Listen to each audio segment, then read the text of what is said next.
Tu veux connaître les cryptos que j'ai mis sous mon radar pour pouvoir les recharger en bear market? Alors regarde cette vidéo jusqu'au bout.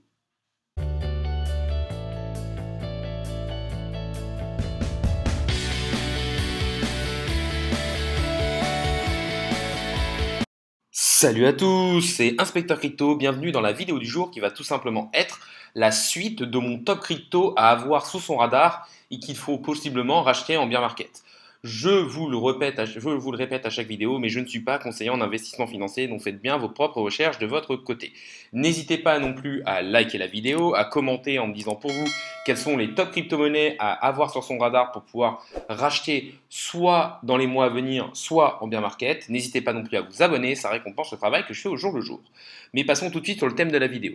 Petit rappel, pour faire ce classement, j'essaie de prendre des crypto-monnaies qui ont un gros fondamental, qui ont une grosse roadmap et qui sont dans des tendances qui peuvent marcher dans l'année 2022 à venir, mais dans les années à venir, parce qu'on parle clairement de crypto-monnaies à racheter pendant un bear market, et donc ce seront des crypto-monnaies qui seront encore là dans possiblement 3, 4, voire 5 ans.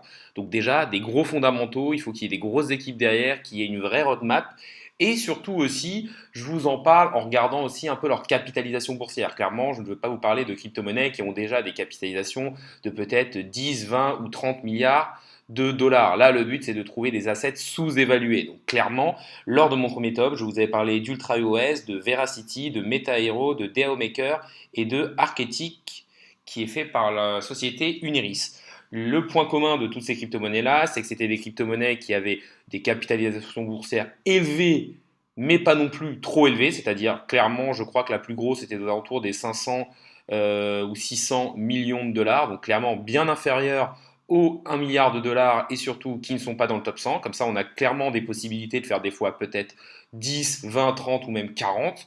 Et en même temps, ce sont aussi des cryptos sur lesquels on a vu quelques retracements, donc qui peuvent être aussi intéressantes à racheter maintenant.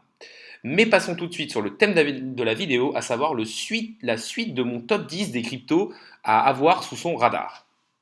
Le projet suivant, c'est Kyling Network. C'est clairement un projet assez risqué, mais je me disais que dans ces cryptos, pour moi, à recharger pendant le bear market, je voulais pas que vous présenter des gros projets, mais aussi vous montrer d'autres choses qui pouvaient possiblement vous intéresser avec des projets peut-être un peu moins capitalisés. Kyling Network, c'est quoi? C'est tout simplement un projet qui va être dans l'écosystème de tout ce qui est Oracle. Un Oracle, c'est tout simplement un projet qui va avoir pour but d'emmener des données extérieures à la blockchain dans la blockchain et donc de faire fonctionner la DeFi mais aussi les smart contracts. Le but de Kyling Network, ça va être d'être un oracle universel sur Polkadot. Il va donc être cross-chain.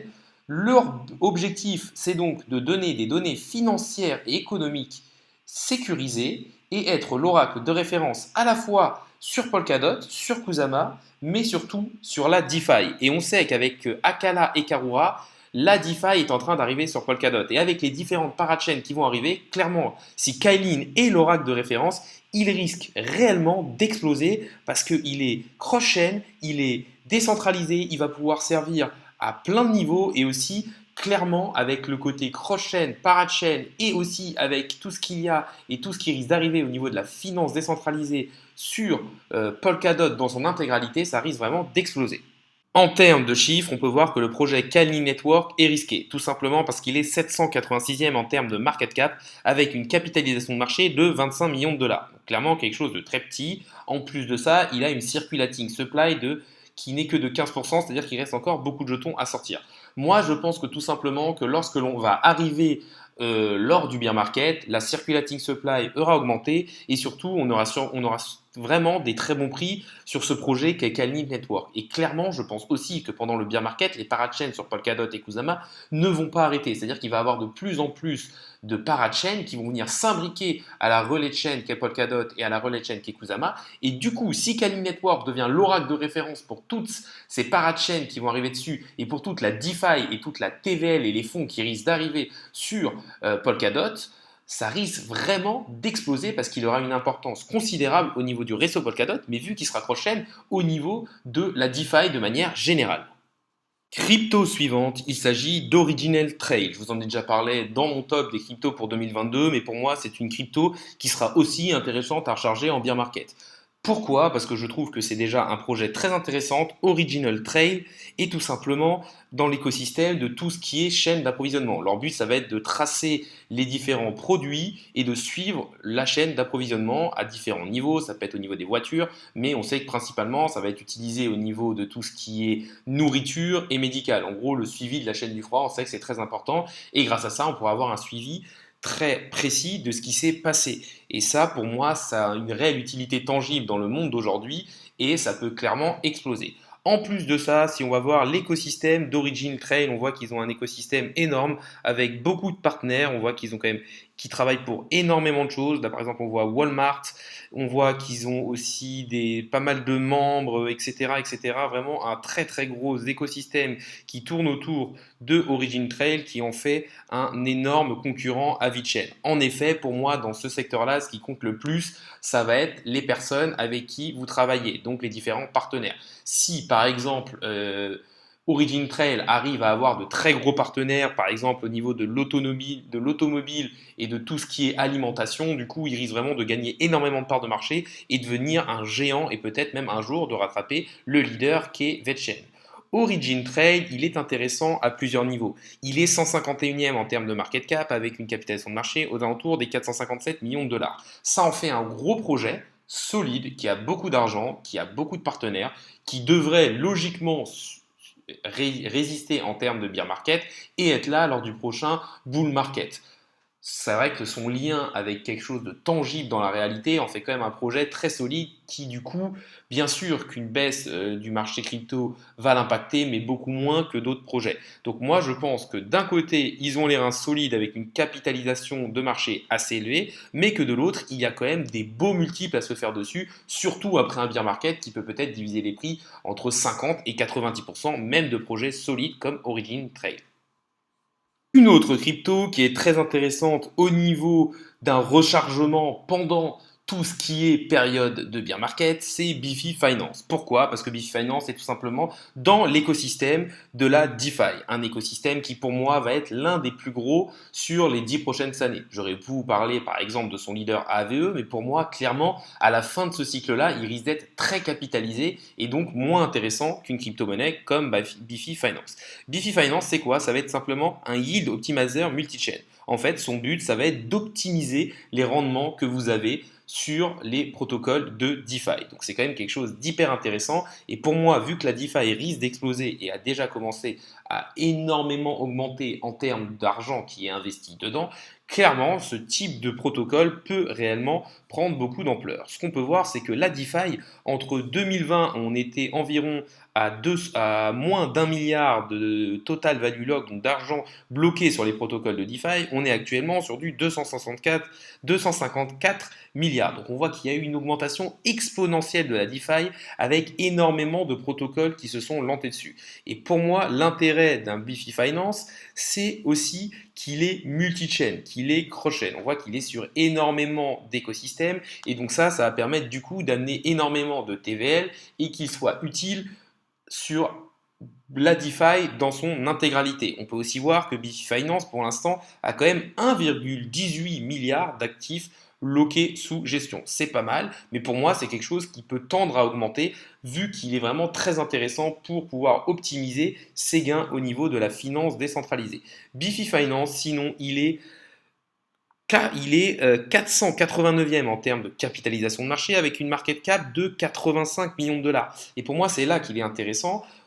Pourquoi? Parce que déjà de 1, sa circulating supply est de 90%, c'est-à-dire qu'on n'aura plus énormément de BB Finance qui vont être émis, et le fait qu'on n'ait pas beaucoup de jetons qui vont encore arriver, ça va faire qu'il n'y aura pas de pression vendeuse sur le produit. On voit que par exemple, l'un des problèmes de Chainlink qui a du mal à exploser, c'est qu'il a clairement une forte inflation parce qu'il y a énormément de tokens qui viennent se rajouter et ça met une pression vendeuse sur le token. Mais revenons à Bifi Finance. Du coup, 85 millions de capitalisation de marché. Ça en fait quelque chose de très très petit. On voit que par exemple des AAVE ou d'autres projets comme ça sont à plusieurs milliards, 3, 4, 5 milliards de dollars et pourraient littéralement exploser dans les années à venir. Donc clairement qu'un Bifi Finance arrive aux alentours de peut-être 1 milliard de dollars, ce serait pas quelque chose de fou, ça lui permettrait de rentrer dans le top 100 des cryptos, et avec la réelle utilité qu'il a, ce serait pas mal. En plus, on peut se dire que peut-être qu'en période de bear market, il va redescendre à 50 millions de capitalisation de marché, ou peut-être encore plus bas, donc clairement, ça pourrait être intéressant de l'avoir. Pour moi, clairement, s'il descend aux alentours des 50 millions de capitalisation de marché, faire un fois 20, voire un fois 40 dessus pour atteindre les 2 milliards de capitalisation peut-être dans 5 ou 6 ans, ne serait pas quelque chose de dingue. Kilt Protocol est le prochain projet que j'ai envie de vous montrer. Tout simplement, Kilt Protocol, c'est un projet au niveau de l'écosystème, de tout ce qui est l'identité digitale décentralisée. Pour moi, son gros point fort, c'est qu'il est développé sur Polkadot. Il a pour objectif d'avoir une parachain sur Polkadot. Et du coup, il va être interopérable et cross-chain. Ça veut dire qu'il va pouvoir être utilisé beaucoup. L'objectif de cette identité digitale, tout simplement, ça va dans un Internet qui, de nos jours, est un Internet moins de confiance. On voit qu'il y a pas mal de hacks, pas mal de personnes qui essayent de voler vos documents, voler vos données, et que vos données ne sont plus vraiment à vous, avec pas mal d'organismes centralisateurs et centralisés qui vont justement collecter vos données pour les revendre à des fins commerciales. Et du coup, dans cet objectif-là, on a Kilt Protocol qui va avoir pour but du coup de sécuriser vos données et d'avoir votre propre identité digitale. Et de ça de manière décentralisée. Et comment ça va se faire? En fait, vous allez avoir des entités décentralisées qui vont être rémunérées pour tout simplement certifier l'identité des utilisateurs. Cela va permettre donc aux utilisateurs de protéger leurs données et de s'identifier beaucoup plus facilement. Ça va simplifier un peu l'Internet avec vraiment des personnes qui vont être certificateurs, enfin des organismes qui vont être certificateurs et qui vont ne plus vous obliger à rentrer un KYC ou à devoir faire énormément de paperasse et de documentation pour des identifications simples au niveau d'Internet. Le dernier projet que je vais vous présenter, il s'agit tout simplement de FTX. FTX, c'est quoi? C'est un échangeur centralisé du même type que Binance, KuCoin, Get.io, Coinbase, etc., etc. Donc sur FTX, vous allez tout simplement pouvoir échanger des crypto-monnaies, vous allez pouvoir faire un peu de finance décentralisée en stackant vos crypto-monnaies. Tout simplement, c'est un Binance. Et pourquoi FTX? Je le trouve hyper intéressant parce que déjà, il a pour objectif de se diversifier un maximum avec par exemple faire des galeries au niveau des NFT, mais aussi parce que pour l'instant, je le trouve sous-évalué. Pourquoi il est sous-évalué? Parce que je trouve que le FTX token est pour l'instant 34e avec une market cap de 5,6 milliards de dollars. Déjà, pour en recharger lors du bear market, vous savez que vous allez être avec un projet qui a l'air insolite, qui a beaucoup d'argent, qui fait beaucoup d'argent en bull market et qui ne devrait pas tomber. Et là où c'est très intéressant, c'est qu'on voit que FTX est le troisième plus gros échangeur centralisé au niveau des crypto-monnaies. Il est juste derrière Binance et Coinbase qui sont les deux monstres. Et clairement, ça ne m'étonnerait pas qu'FTX gratte encore des places. Pour l'instant, pour moi, sa capitalisation de marché ne correspond pas encore à son positionnement. On voit que Binance a déjà eu plus de 100 milliards de capitalisation de marché quand FTX est à peine aux alentours des 5 milliards. On voit qu'il y a clairement beaucoup de chemin à faire et que FTX pourrait, pourquoi pas, dans les futures années, réussir à se rapprocher du market cap actuel de Binance, quand Binance lui aura encore grossi, peut-être en lançant pas mal de choses sur sa blockchain. Et du coup, le projet FTX pourrait peut-être atteindre les 100 milliards et nous faire un x20 au prochain bull market. Ce serait pas quelque chose de dingue, sachant qu'en plus de ça, on sait que FTX fait énormément de partenariats et essaye de se faire connaître de plus en plus, que ce soit des partenariats dans le monde du sport ou autre. Ce qu'il faut voir aussi avec FTX, c'est qu'il y a quand même plus de 5 millions de visites par semaine sur leur site, un volume de 24 heures de 1,5 milliard, ce qui est quand même énorme, et qu'on a aussi 301 coins échangeables. Donc clairement, ça en fait vraiment un échangeur hyper intéressant et pour moi, un des échangeurs les plus sous-évalués du marché. On arrive sur la fin de cette vidéo, donc déjà n'hésitez pas à liker la vidéo, à commenter ou à vous abonner, clairement ça récompense le travail que je fais au jour le jour, ça permet de bien référencer mes vidéos et ça permet aussi de faire grandir la communauté. Petit mindset de fin de vidéo comme vous en avez l'habitude, tout simplement l'objectif de cette vidéo c'était de vous montrer quel type d'actif peut être intéressant et pas forcément que vous achetiez directement les crypto-monnaies que je vous dis d'acheter. L'objectif c'est en quelque sorte de mettre plusieurs filtres, plusieurs caractéristiques sur les crypto-monnaies. Là par exemple dans celle-là c'était des cryptos que je voulais racheter dans le bear market et qui avaient des possibles gains qui pouvaient peut-être faire du x50 ou du x100 dans peut-être 4 ou 5 ans lors du prochain bull market.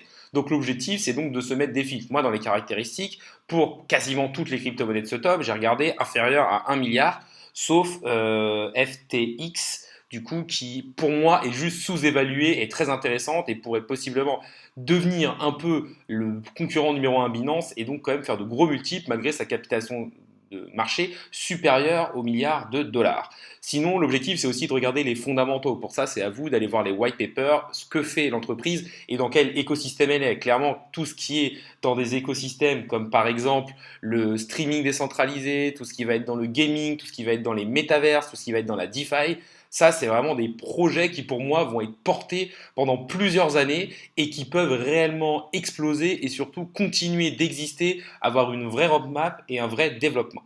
La vidéo du jour est maintenant finie. Salut à tous et à la prochaine.